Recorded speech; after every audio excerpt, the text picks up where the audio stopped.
यीशु नासरी और दया मोरो बर हो जावे। यीशु नासरी और दया मोरो बर हो जावे। मोर जिंदगी माया के मोर जिंदगी बचा दे, मोर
के रचना करके ये महमला बसाए।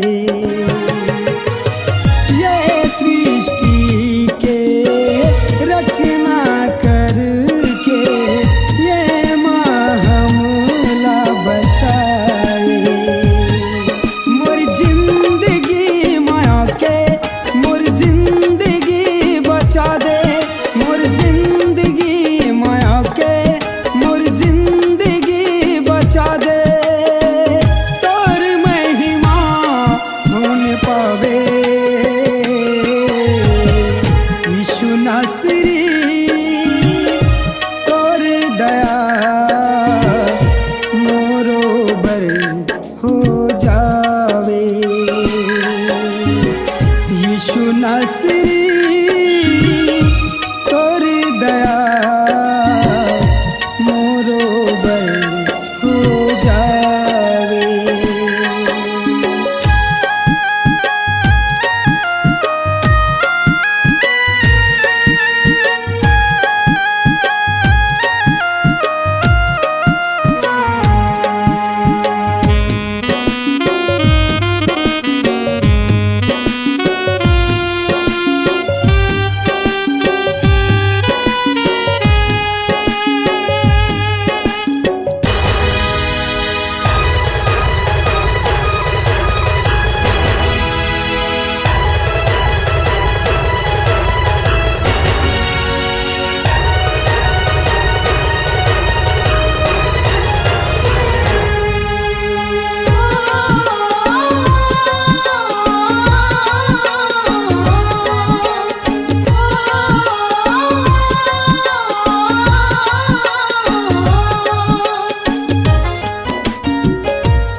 मन परिवर्तन कर दे प्रभु जी। जीवन मोर बदल के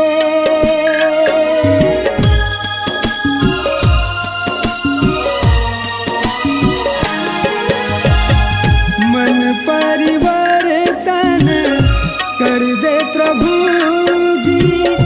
जीवन मोर बदल के शुद्ध ते मोला कर दे राजा। अपने लहू माधो के शुद्ध ते मोला कर दे राजा। अपने लहू माधो के मोर जिंदगी माया के मोर जिंदगी बचा दे। मोर जिंदगी माया के मोर जिंदगी बचा दे। तोर महिमा होने पावे